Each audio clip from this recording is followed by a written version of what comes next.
ಅವನು ಕೆಲಸಕ್ಕೆ ಹೋಗಬೇಕಾದರೆ ದಾರಿಯಲ್ಲಿದ್ದ ಗಡಿಯಾರ ಅಂಗಡಿಗೆ ಹೋಗಿ ತನ್ನ ಹಾಳಾದ ಗಡಿಯಾರವನ್ನು ಕಡಿಮೆ ಬೆಲೆಗೆ ಮಾರಾಟ ಮಾಡಿ ಅವನ ಹೆಂಡತಿಗಾಗಿ ಒಂದು ಬಾಚಣಿಕೆಯನ್ನು ಖರೀದಿಸಿದನು. ಕನ್ನಡ ರಾಯಭಾರಿ ಸಂಜೆ ಮನೆಗೆ ಬಂದಾಗ ಬಾಚಣಿಕೆಯನ್ನು ತನ್ನ ಹೆಂಡತಿಗೆ ಕೊಡುವುದಕ್ಕಾಗಿ ಸಿದ್ಧನಾಗಿದ್ದನು.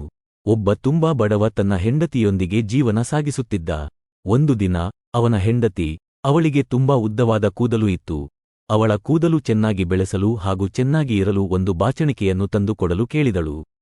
ಆ ವ್ಯಕ್ತಿಗೆ ಅವಳಿಗೆ ಬಾಚಣಿಕೆ ತಂದುಕೊಡಲು ಹಣವಿಲ್ಲದಿದ್ದ ಕಾರಣ ಬೇಸರದಿಂದ ಅವನು ಇಲ್ಲವೆಂದನು.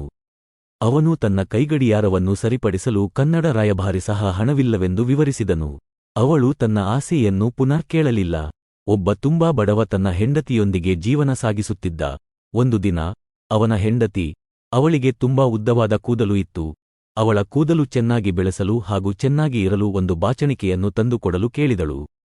ನಮ್ಮ ನೆಮ್ಮದಿ ಹಾಳಾಗುವುದು ನಾವು ಹೇಳಿರುವ ಸುಳ್ಳುಗಳಿಂದಲ್ಲ, ಹೇಳದೆ ಬಚ್ಚಿಟ್ಟುಕೊಂಡಿರುವ ಸತ್ಯಗಳಿಂದ. ಗಿಡದಿಂದ ಕಿತ್ತ ಹೂವು ಮತ್ತೆ ಅರಳುವುದಿಲ್ಲ. ಜನ್ಮ ಮತ್ತೊಮ್ಮೆ ಸಿಗುವುದಿಲ್ಲ. ನಮಗೆ ಸಾಕಷ್ಟು ಸಂಬಂಧಗಳು ಸಿಗಬಹುದು, ಆದರೆ 1000 ತಪ್ಪು ಮಾಡಿದರೂ ಕ್ಷಮಿಸುವ ತಂದೆ ತಾಯಿಯನ್ನು ಕಳೆದುಕೊಂಡರೆ ಮರಳಿ ಸಿಗುವುದಿಲ್ಲ.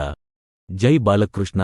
ಆಕಾಶದಿಂದ ಮಳೆಯೂ ಸುರಿಯುತ್ತದೆ ಎಂದು ಯಾವ ನಂಬಿಕೆಯಿಂದ ಗಿಡಮರಗಳು ಬದುಕುತ್ತಾವೋ ಹಾಗೆಯೇ ನಮಗೆ ಒಳ್ಳೆಯ ಕಾಲ ಬರುತ್ತೆ ಎಂಬ ದೃಢ ನಂಬಿಕೆ ಇರಲೇಬೇಕು. ಆಕಾಶದಿಂದ ಮಳೆಯೂ ಸುರಿಯುತ್ತದೆ ಎಂದು ಯಾವ ನಂಬಿಕೆಯಿಂದ ಗಿಡಮರಗಳು ಬದುಕುತ್ತಾವೋ ಹಾಗೆಯೇ ನಮಗೆ ಒಳ್ಳೆಯ ಕಾಲ ಬರುತ್ತೆ ಎಂಬ ದೃಢ ನಂಬಿಕೆ ಇರಲೇಬೇಕು. ಕರ್ಮ ಹೇಳುತ್ತದೆ, ನಂಬಿಕೆ ಸಿಗಬೇಕಾದರೆ ಯೋಗ ಇರಬೇಕು. ನಂಬಿಕೆ ಉಳಿಸಿಕೊಳ್ಳಬೇಕಾದರೆ ಯೋಗ್ಯತೆ ಇರಬೇಕು. ನನ್ನನ್ನು ನಂಬಿದವರಿಗೆ ನಾನು ಮೋಸ ಮಾಡುವುದಿಲ್ಲ. ನನಗೆ ಮೋಸ ಮಾಡಿದವರನ್ನು ಮತ್ತೆ ಜೀವನದಲ್ಲಿ ಎಂದಿಗೂ ನಂಬುವುದಿಲ್ಲ. ಇದು ನನ್ನ ವ್ಯಕ್ತಿತ್ವ. ಹೆಣ್ಣು ಹುಟ್ಟಿದ ಮನೇಲಿ 20 ವರ್ಷ ಮಾತ್ರ ಇರ್ತಾಳೆ, ಆದರೆ ಗಂಡನ ಮನೇಲಿ ಜೀವನ ಪೂರ್ತಿ ಇರ್ತಾಳೆ. ಅಂಥ ಮನೆ ಅವಳ ಪಾಲಿಗೆ ಗುಡಿ ಆಗದೇ ಇದ್ದರೂ ಪರವಾಗಿಲ್ಲ, ಜೈಲು ಮಾತ್ರ ಆಗಬಾರದು.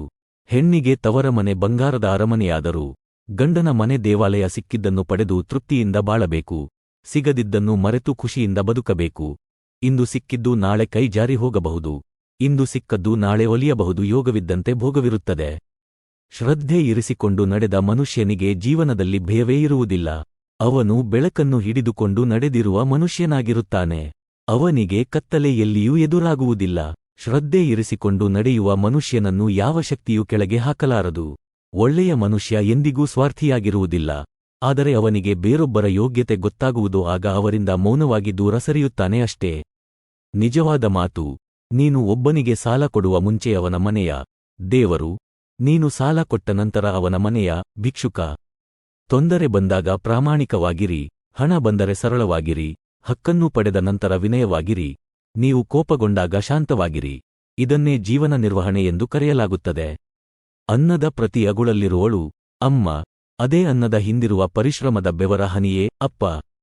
ಈ ಪ್ರೀತಿಯ ಹೆಸರಿನಲ್ಲಿ ಮಸಣಕಂಡ ಹೆಣಗಳೆಷ್ಟೋ, ನೊಂದ ತಂದೆ ತಾಯಿಯರೆಷ್ಟೋ, ಬೀದಿ ಬೀದಿ ತಿರುಗುತ್ತಿರುವ ಹುಚ್ಚರೆಷ್ಟೋ, ದೂರವಾದ ಸ್ನೇಹಿತರೆಷ್ಟೋ, ಹೃದಯವನ್ನು ಕಲ್ಲು ಮಾಡಿಕೊಂಡು ಬದುಕುತ್ತಿರುವ ಮನಗಳೆಷ್ಟೋ.